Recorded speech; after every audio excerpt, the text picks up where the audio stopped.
Good evening. If you're watching any part of the world you're watching, you're welcome to Talking Hope. Like any other night, tonight promises to be interesting as well. And I have my regular culprits on show tonight. Dan Randall, who is our director for youth, Papi Roy, the president of Hope Together, and then of course our new chief executive, our executive director, Rachel Jordan Wolf. So welcome everyone, wherever you're watching all around the world, you're welcome to this cold, snowy evening here where I live in Bedfordshire in United Kingdom. I'm not the host for the first segment of this, so I'm going to pass the hosting to my one and only dear queen, Rachel Jordan Wolf. There you go. Take it away, queen. Thank you, Yemi. So, new for 2021, we've been having a think about prayer walking. Now, in lockdown, there's so many things that we can't do, but there are some things we can do. And one of them is go for our regular exercise walk every day. So we thought, why not, when we're doing exercise walk, why don't we turn it into a prayer walk? And someone who's got masses of experience around prayer walking is our very own Yemi. Yemi, tell us, just for people who maybe, they've met us regularly, hopefully, on Talking Hope. For those who maybe don't know you that well, tell us two maybe interesting things about that they wouldn't know about you. Well, from my past life, as most people will read, I used to be a model. Well, I don't know whether Christians should do modeling, but I actually did. I enjoyed it. We can see it when we do like a photo or something. Yemi's got the look or the style. He tries to style us, doesn't he, Yemi? Yemi tries to style Roy, tell him what to wear. Hasn't happened yet, but you know. Well, he's kind of done it tonight because we're all wearing black. It's like there's a black and white style. He's got a black. That's it. Yeah. It must be coming through. Must be coming through. Well, because you are modeling doesn't mean you should dress well. I mean, it's just learn how to walk and how to walk well so that people can buy the clothing that you're wearing for a house, a fashion house that made it. But that's one of the things that I do. And the second thing that I would imagine that I do that is interesting is recently I've loved cooking food, which I don't do before. So I like. And what is the food? I like fried egg and toasting bread and a cup of tea. That's fantastic. What's your signature dish, Yemi? What's your signature dish? My signature dish is salmon. I like grilling salmon with vegetables. Nice. We had that tonight, actually. So we had your signature dish tonight. Great. Prawns by the side to keep me healthy. Great. And prayer walking. How long have you been prayer walking? Now we're moving on from salmon to prayer walking. I can't think of a clean, easy connection, Rachel. Great connection. I think exactly. I think I've been prayer walking as long as I could think about, and the reason for that is very simple. I don't think I enjoy. Not that it's not when I'm within a confined space. It actually limits my movement and my ability. I'm a kind of a person that like momentum when I'm praying. So I love being in an open air. And then the beautiful thing about prayer work for me is that you begin to see the creative work of God. I live like in the countryside where you see the hills, you see the beauty of the hills, you see the grass, you see the small ants, and you see the big cow. So if you don't know the beauty, how to praise God, when you see nature, you automatically ignite the beauty of God and just begin to thank God for the uncreated creator that created this, the big cow, the small ant, the big trees, the hills, the valley. You just see God. So, Yemi, do you pray out loud? Do you pray out loud as you're prayer walking? I do something not too loud, but I'm not quiet. When I say I'm not quiet, my mouth moves. You will know I'm praying. You know I'm praying. You know, when people pass me with their dogs or something like that, I greet them and I continue. And there have been times when I've been stopped by one or two people and they'll come to me and say, "You're praying, aren't you?" I said, yeah. And then they continue. Or say, you're a Christian and you are praying. I'll say, yes. And then I'll continue. Mm. So, but it's also good for exercise. There's a fresh air. You can pray and you can then listen as you are walking for God to speak back to you. And that's the beautiful thing about prayer walk. So you've prayed, you've walked, and as you are descending back from a hill, because we have a hill near my house, I learned to keep quiet and then ask God to speak back to me. And then ideas and stuff. For example, as a speaker, I will never go and speak at a church or at a conference without prayer walk. It is impossible. Absolutely impossible. And how long do you go prayer walking for? How long do you do it for? If I look at my because I've got a thing that tests it, the minimum will be 5 kilometers. Will be 5 kilometers. Wow. I do about 5 kilometers. And have you found it a really good way to find out about your neighborhood and pray over the streets of your neighborhood? Absolutely. The beautiful thing, Rach, is as you are praying, it's interesting how the Holy Spirit can talk to you. You might just see 2 people standing or a house or something, and you feel like you are walking past the house. You feel like the Lord saying to you, why don't you stop and pray for this house? You don't know what's going there. You're just obedient to God. And you stand there and you pray. Or maybe over a shop or a business or some people, a couple walking towards you or walking after. You just feel like, I feel like praying for these people. And then you just pray for them because you are just under instruction of what God wants to do. And then you continue. So I really find it extremely, the fresh air, when you come back, the energy you feel. And yeah, I encourage everyone to pray a walk. It's really, do you think it's just for Pentecostals like you, Yemi? I don't think so. I think the Archbishop of Canterbury pray a walk as well, if I hear him well. So it's nothing Pentecostal about it. Maybe he jogs or he runs or something like that in the open. And he prayer walks as well, so and it's exercise, a beautiful exercise. It's a great exercise. It's an opportunity to meet people. It's a wonderful time to see the creative work of God, and it's also extremely reflective for God to speak back to you. It's really, really good. I encourage people to pray a walk. And do you find, like, for example, that you can go past the local school or the local shops? Exactly. What are there some key places that you think we could really encourage people to go to those places and pray in those particular places? Where would they be? Yeah, I think for me, I have a school, I have a secondary school, I have the local clinic, I have the local shop, and I have all sort of things. So when I'm prayer walking, when I get to all those places, particularly during this time with the pandemic, I can imagine the businesses that have closed. I can imagine the clinic that, some stuff of things going on there. I can imagine the schools. So I kind of stop in front of those places and then pray, because God will lay things on your heart. You pray and then you continue. Then the homes, as you are going, you are blessing the homes. You are saying, God, I'm on this street, Lord, I'm praying for this street. Lord, God, bless them in this street. Will there be people who doesn't know you? Lord, please let them have the opportunity to come to know you as Lord and Savior.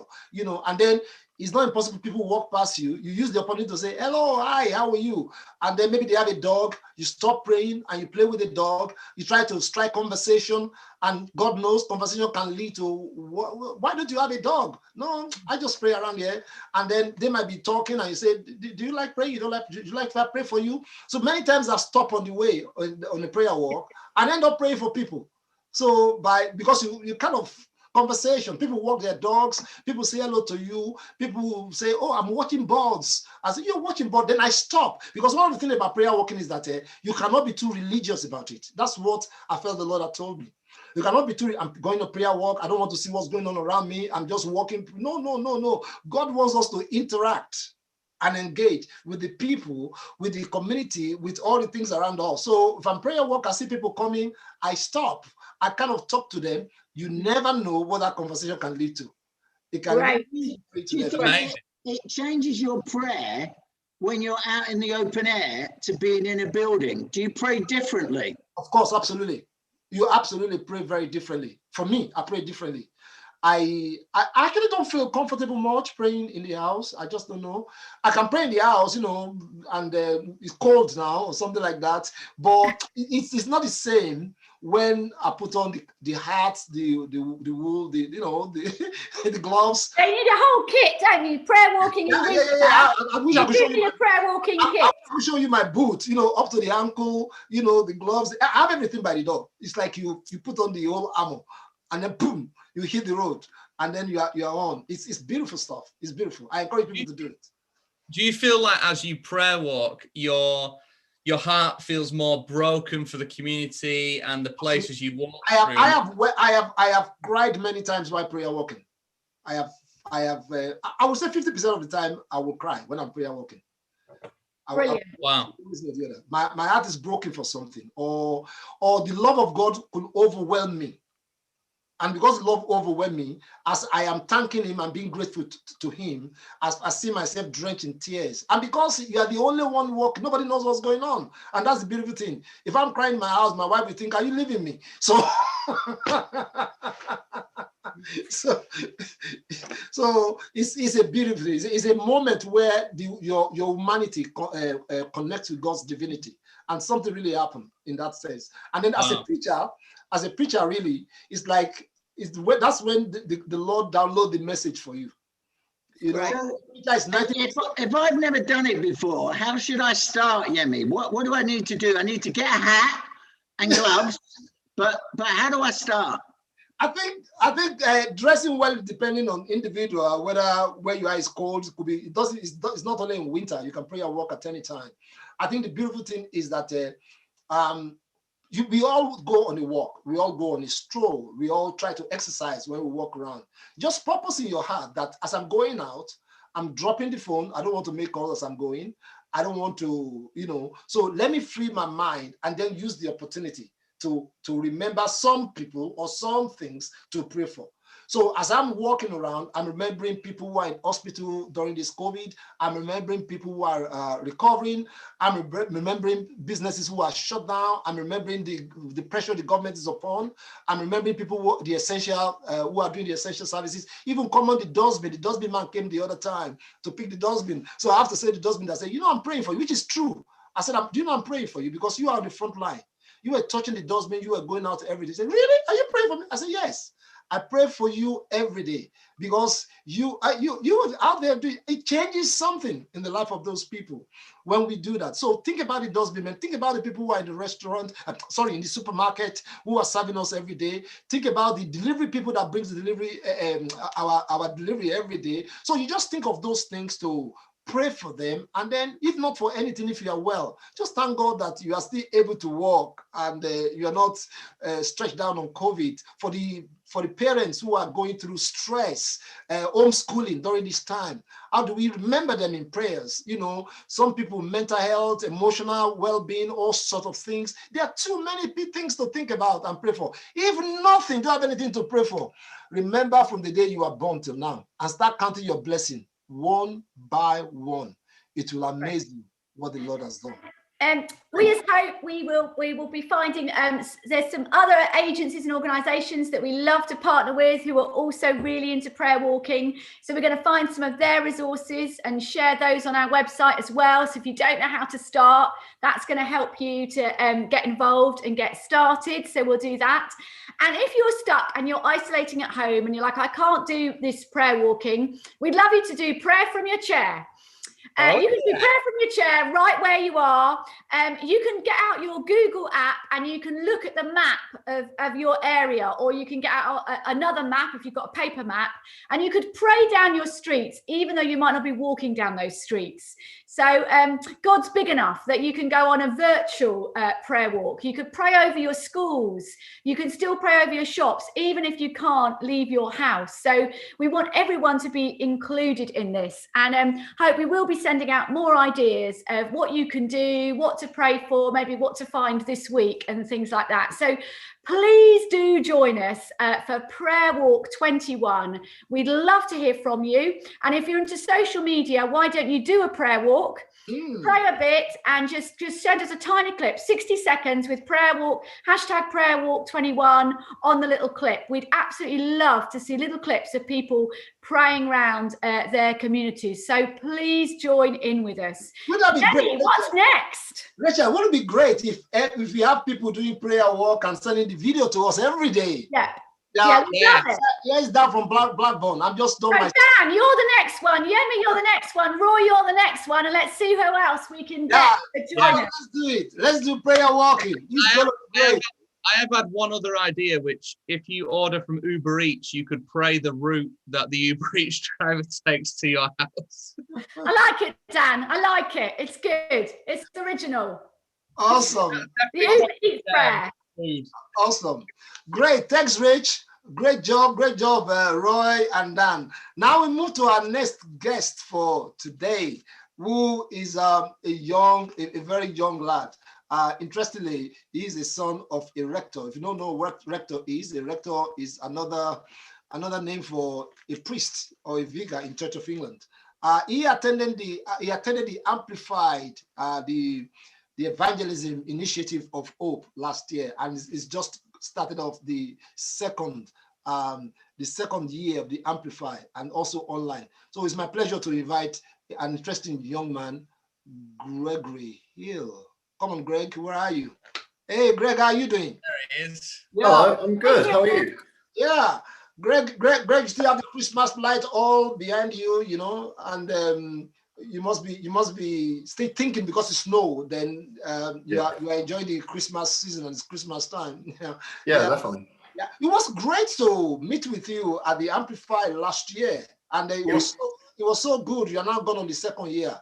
Tell us a little bit about this thing, and if there may be young people or parents with young people who are listening to you, who are thinking, you know what, Greg is a young guy. I would like my kid, I would like my brother or my sister to be part of this Amplify. What is the secret that gets you excited about Amplify?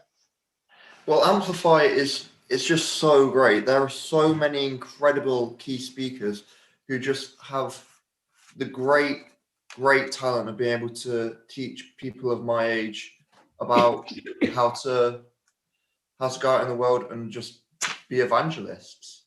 It's just that's so great.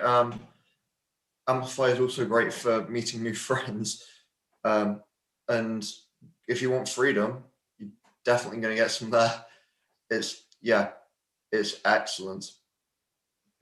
What was one of your highlights last year, Greg? My highlights were probably the residentials. Mm-hmm. And probably the key speakers on meeting people of my age who were just so alike me. What was a residential like? Where did you go? How many of you were there? What was that? What was the feel of a residential? There was about, very roughly here, about 100 young people or so. Right. In, I think it was Lancaster or somewhere very nice. It was Lichfield. My bad. Just jump in on some of those details. Lichfield, Lancaster begins with an L. Begins with an L. You're close. Close. It was. There was just such a sense of community there. It was unlike anything I felt at any place I've been to. That's amazing. And that's part of the gold of Amplify. So Greg, your year started in September 2019, which seems like a world away. And so your year finished like just well, your final residential was just before COVID all kicked in, just early March, wasn't it? And something like that. And you were one, you were the only young person from your church, weren't you? Yeah, I was the only young person from I think Southern Leicester. That was one of the person. Wow. Yeah. But as you said, you met loads of people, and that's part of the genius of it, is that you get to connect and have this like network of friends across the nation and the nations, because there's people from Wales and Northern Ireland and maybe even Scotland or near there, Newcastle, you had all these connections, but actually then you got to go on a journey throughout the year with them, and you were in a small group with people your age, weren't you? Yeah, I still have a few of, I still have their numbers on my phone, and that was great. So a lot. What was the highlight for you for the Amplifier? What was the highlight? I'm really keen to, because what if you had to be a salesman, what would you say? What got you excited and say, this is it? Well, what originally got me excited was just the idea of meeting other young people, because there's not many young people my age in Market Harborough who are into Christ. But after that, it was just everything that Amplify did. They just brought so many great things. And what did Amplify teach you, and how did you put that into practice? So they taught me how to kind of be confident about my faith and help me to connect with the people I'm trying to convince to come to church. Great. And why did you choose to do a second year? Because the first year was so good. That's got to be a good recommendation. It's got to be a great recommendation. And you, so the people that you know that are in your age bracket in Market Harborough, how are they? Where are they from? From Market Harborough? Yeah. So have you got friends near you that you kind of? Sorry, I don't quite understand the question. Oh, okay. So the people that you'd love to like see engage maybe more with church, do they live near you, or are they online, or? Most of them are quite close to me. Yeah, Market Harborough is quite a small town, so they're all within a 2 or 3 mile distance. Yeah. And what have you been able to like talk a bit more about your faith with them, or? Yeah, what's definitely. that been like? It has been so good to talk to people about Christ, and I think I've got 2 or 3 people roped into coming to church. That is fantastic. Yeah, and just today I've got one of them to come to a session on Sunday, so that should be pretty good. That's Amazing. Brilliant. Amazing. You're not an evangelist. Yeah, you are, mate. You are. And I've heard loads of great stories about you, Greg, from your group leader last year and from Anna and Jonas, who lead your group now. What was the difference for you with, like, what did it like for you to share your faith when, you know, in late 2019, early 2020, when like life pre-COVID, what was it like sharing your faith then, and what changed for you sharing your faith now, you know, in the past 11 months? It was very hard, and I kept trying to talk to Amplify and see if they had any suggestions to give me a hand, and they gave me quite a few good ones, and the one that stuck with me is to find common ground, find something that you can interact with someone with and build on that, and then start building on church and everything that comes along with it. Great. So if there are young people who are listening here, and then they are getting excited about your own faith and what you've done, what advice will you give to them? How will you convince them to be part of Amplify? I would say go for it. Try and see what you can do, and if you feel like it's going relatively well, then sign up on Amplify. I'm sure you can message one of these on social media and get them to give you the code to get onto the apply thing. That's good, mate. That's good. Yeah. So if people we've got a brand new website that's just launched. If you find the old link, it'll take you there as well. But it's www.amplifyacademy.co.uk. And like Greg said, you can find all the information about this coming year. So we've got another New Year launching this coming September, and that will be from September right through to the March.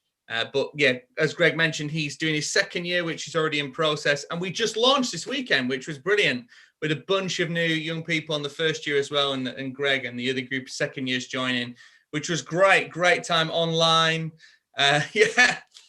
Hearing young people sharing their groups and different things. So we're really excited about all that God's going to do through young people like Greg.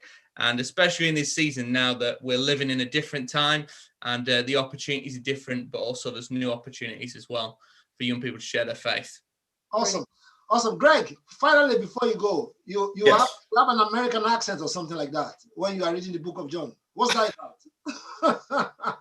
about? It was for a reading that I was doing to help my dad's colleague. And so when someone American like this I thought it was fairly good, but it turns out it was pretty trash. So say a little bit. Give us some American accent. You know. Well, I was born in Texas, America. What I say? My dad owns a farm. Mommy milks the cows. I don't know what to say. Well, no, that's really good. And you have to read the book of John in the American accent. Yeah. Yeah, that wasn't, no, nobody else in the congregation enjoyed that. I'm not surprised if you have, because they won't know which part of America, north, south, west, east. so there are so many accents, but great to have you, Greg, with us. I'm praying that you be an encouragement for many people, especially young people, to your testimony, your experiences will encourage them to be part of that beautiful program called the Amplify. God bless you, Greg. God bless you. See you soon. Greg, right, we're now coming to the end of our, not to the end, but we keep the best for the last. We're now going to talk about this amazing young man. His name Stephen Norcross, who is from, I think it's from Blackburn, if I'm right. Yes, from Blackburn. Stephen from Blackburn. Stephen from Blackburn, who is one of the leaders of the New Frontier. And Stephen, I know that there is still this whole lockdown thing is creating a bit of unhappiness, depression, all sorts of things you can name on it for people who are not Christians. But the problem is when it becomes a Christian issue, and then it just throw all the things apart. And you experience that. We're told that you're very optimist. You're an optimism, optimist person. Nothing freaks you out. You're always happy. You run over stuff. But then something happened during this COVID lockdown thing that makes you to reconsider things. Tell us about it. And what did you do? He knows how to butter people up, doesn't he, Yemi? He does. He's good. Man. It's optimistic. So most of the time I'm happy. I would say I'm generally glass half full, I would say, in life, and which can be quite annoying. So positive people can be quite irritating. Absolutely. Quite irritated as well. So I mean, one of the things that happened to me, I thought last year, probably about October and November, when there was kind of no vaccine, and there was nobody knew we'd probably gone back down into lockdown again after kind of being a little bit free in the summer, and kind of nobody knew where it was going to end. You maybe been hoping that you can get out in September and churches can go back and do things, and I think around that time last year, I was feeling a little bit fed up and a bit down, to be quite honest. I'd had enough. And I think actually the sense from the church, kind of being a church pastor and talking to members of my church, I'm sure other churches are exactly the same, is people were struggling, they were feeling really down and really fed up, and often things that were small that they'd be able to deal with quite easily, people getting quite emotional, and it was quite a tough time, pastoral time actually, and I kind of thought to myself actually, well, if I'm like this, if the congregation at church like this, if we're Christians and we've got the worldview of a victorious life, Jesus defeated everything, we've got such a positive worldview, what must it be like for people who don't know Jesus? That must be really, really bad. That must be really difficult and really hard. So that's kind of where I was, I suppose. What happened? What did you? Was there anything what did you do as a result?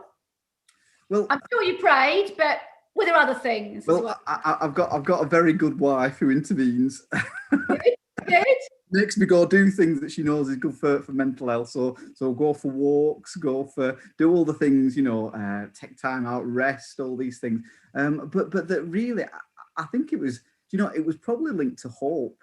Hope makes a massive difference in people's lives, and I just think that feeling of this is never going to end.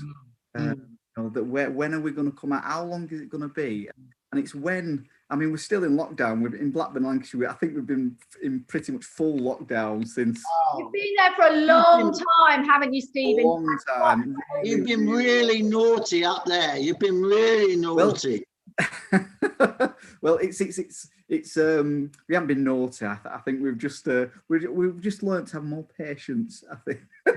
I think. So, but yeah. So I think there was hope. So what did I do? You know, obviously we cared for the congregation. You know, did the best they can. But it really started make me think about issues about well-being, looking after myself mentally, spiritually, physically, making sure, you know, that I'm reading scripture, making sure that I'm praying, you know, making sure that I'm doing all the things. But it did make me think most about, I think, well-being, really. And how did you find out about the well-being course? Well, I went to something that is fantastic called Ecclesia Roundtable, it was called. And what they do, they run, it's for church leaders, and they run a kind of like roundtable discussions, all kind of different denominations and streams and things. And they take a subject every 2 months or so. And one of the subjects was how to care for your congregation, or how to care for your sheep, I think was this. But actually a lot of it was around how to care for yourself and to care for the congregation. So on this, they said, we've got some great resources that we will show you that we think are fantastic, you know, and they did. And the one that really caught my eye was the wellbeing journey. Definitely, that was really, played a trailer and I thought, that sounds fantastic, really good. I was going to say, we've had a lot of fun creating that. Yeah, in and out of different tiers and lockdown, but it's made us all focus on it. And I think it's become like that sharpened focus, hasn't it, for a lot of people at the moment, because what the journey you've just described of like, oh my word, we're stuck. There can't be a person, there just cannot be a person who has not at some point during all of this lockdown just had those moments, asked those questions. And it's just been that moment that's really joined up amazingly, really, that we felt that the wellbeing journey, the series, could really serve the church and much more wider the community at this time. And you've had a go at running it already. I think I've done week one with my midweek, which was amazing, absolutely brilliant. And again, just perfectly chiming with where people are. Tell us about your experience, Stephen, about you've actually pressed play, you've run it, haven't you? Some of it. Tomorrow is week 3. So brilliant. Tell us about week 1 and 2. Tell us about the first week, what happened, and week 2, even as you look forward to week 3. Week 3, it's physical well-being. I'm going to hide that week, I think. So tell us about your previous week. How has it been? What happened? They've been absolutely fantastic. So one of the things, so where we fit it into kind of the church, what we're doing as a church is we run alphas, and normally at the Christmas carol service you're pushing alpha, and I just thought I've seen it, and again I think the well-being, there is a prophetic edge to it. It really is the word of the moment, really. So we thought we'd run it instead of our kind of January alpha cycle in some sense. So we started it on the 12th of January, just got the first episode. I think we're minutes to, I think we're ahead where we should be, really. Yeah, I think you were. And basically, you know, so alpha, we might get 12, 13 people.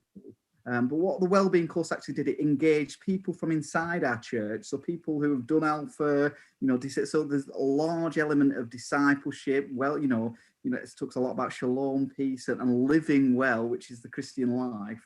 But also it's got that element of alpha where it's actually, you know, it's really caught the interest of people who aren't Christians, and it translates very, very well to people who don't have a faith in Christ. So we got around 40 people ish on the first week, and the numbers have stayed the same, which is a lot for Blackburn. That's a lot of people So you'd normally get 12.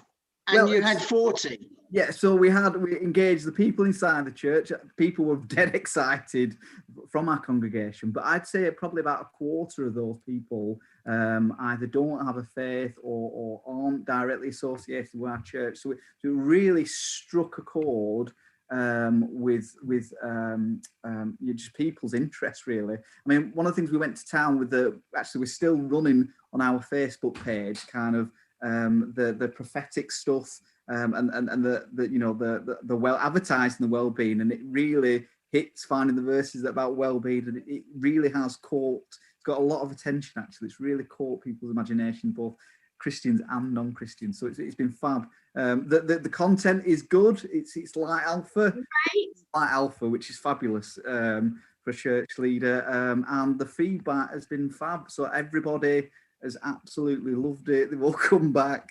It's been total thumbs up for me. In fact, I'll run it again. And for Dan Randall fans, the youth liked the youth version as well, which is fantastic. Great. So great feedback. How many youth have you got on your youth course? So we have probably about between 10 and 15 youth. But again, actually, I think young people have been hit hardest by just being down and lockdown. It's really affected them. So again, it's extra. So they almost, like, our youth leader just went, "This is brilliant. This is just what we need, really."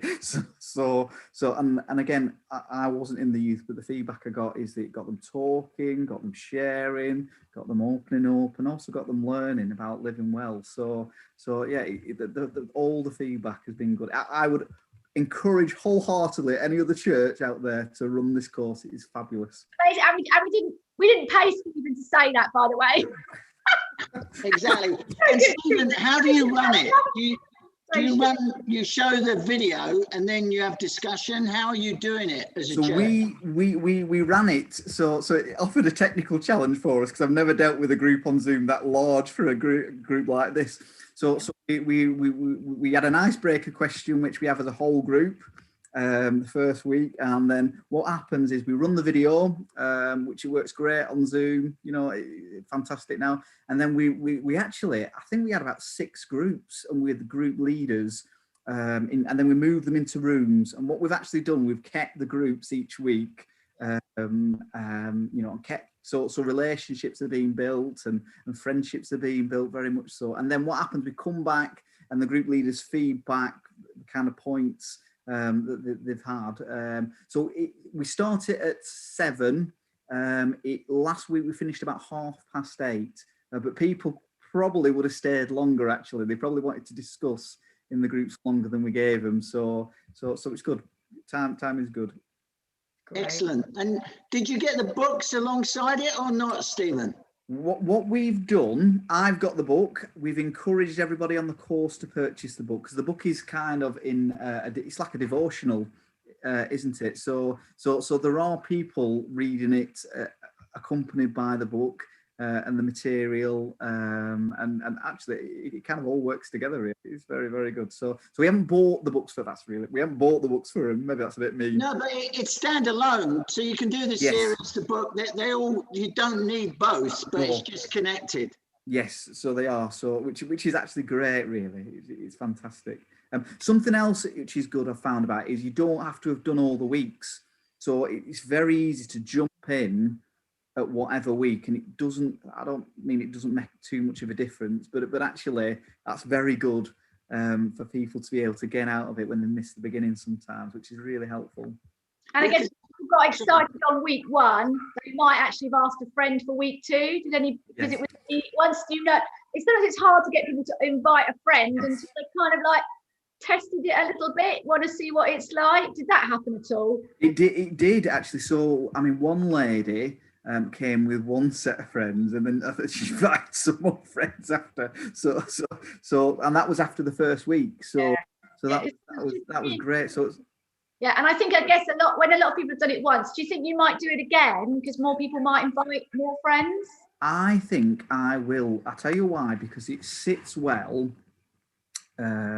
So you run alpha very often, and then it runs into other things. But actually, this is actually quite good, because I think you can run this catch people's attention. Then other people also have kind of been with Christians and experienced a group. And so I'm almost certainly going to be running Alpha directly off the back of this. So I think I'll include this into the cycle of Alphas, and well, probably run it maybe once or twice a year, continue, I think, because it's a message that's really helpful, I think. I mean, I'm learning, so I'm watching the videos and I'm learning stuff, and so it's good all round, really. It doesn't matter where you are. That pre-alpha thing is good, isn't it? Because actually people have got used even to the format, because obviously alpha at the moment, often if you have to do that, it's online. So even getting people into the format of a film, a discussion group, and being in an environment with groups even, and for non-Christians, that chance to get a feel of what that feel like. It's ideal to then just run it on into alpha, and I think a lot of them would stay to travel over. Definitely, yeah. So it's a good find. Do you know anyone else that's running it, Stephen, or anything? Well, I actually, so I came. There's a kind of Blackburn leaders meeting, and I was telling them about it, and they all went, "Oh, send us that." So probably not yet. So we're again. I've got there first, I think, which was very, very good. But I'm pretty certain once they look at the material, I think they'll. I'll be honest. Actually, there's less material that you think that there is out there sometimes for in that kind of alpha kind of area. So it's like gold. Really. You find the content very interesting. The video, in the park. Do you find that very interesting? The content, like the video. The content's great. So when I first got the first video, I was like, now let's see, are they going to get the balance right between being engaging and Christian and engaging non-Christian? Are they going to get that balance right? And are they going to keep it light, but or are going to learn stuff? And it is a difficult balance. And I think they've got there. I think. It is so I love the way that they'll go and talk to an expert who it will talk about something, and basically it's it's a counsellor or somebody else like that, and then there's almost another section that kind of brings connects it with the Christian message. So the first week they're kind of talking about well-being and they connect it with shalom, which is great. It's fantastic. So they've got that balance absolutely spot on, I think. Just between, I mean, it's very good. Hey, Rachel, we did well. You did all right. It was good work. Have a look, Yemi. If they go to wellbeingjourney.org, they can. Session 1 is actually up there for people to have a little look. There's a promo, but you can, if you're interested, watch the whole of session 1 to see if you think it would work well where you are. So that's the easiest place for people to go and have a look online, wellbeingjourney.org, and they can find out more there. Fantastic. Thank you, Stephen. I mean, it'd be great to bring Dan and Greg back, who have been, if you are there, Dan and Greg, you want to show your face. And yeah, Dan, welcome back. And then this guy has been very influential in your life. Greg, are you still around? Just want to thank you, Stephen, for being part of the privilege group tonight. Really grateful to you. Grateful to Greg. Maybe he's going to have his dinner. Yeah, great to have you, Greg. Meant to take down the Christmas lights. Yeah, hasn't quite done that yet. Still got Christmas lights. It's a good look. Right. And then really grateful for your experience and what you spoke to us about Amplify. And then Stephen, I just pray, I want to see the difference the well-being journey will make in your group by the time you finish it. So you become an ambassador of well-being journey to everyone. You almost want to ask them, have you been on the journey? They say, what journey? Well-being, emotional, spiritual, everything is packed in there. Courtesy, Roy and Rachel, they started it. So if it goes on bad somewhere along the road, blame them. But if it goes on very well at the end, know that that's my job. That's my work. I've done that. Can I sit with you, Yemi? No, you just stay in the middle. So Okay. to all our guests who are watching, thank you ever so much. We can't wait to be back with you in fortnight, 2 weeks time, where we're going to have interesting guests as well. Want to thank Rachel for an outstanding, conversation as usual tonight, and President Roy. Thank you, President Roy. You're not in Malago yet, or Mala Rugby, or whatever. And thanks, Stephen. Thanks, Dan. And thanks, Greg. God bless you. Have a wonderful evening. See you. Bye. Bye. Bye.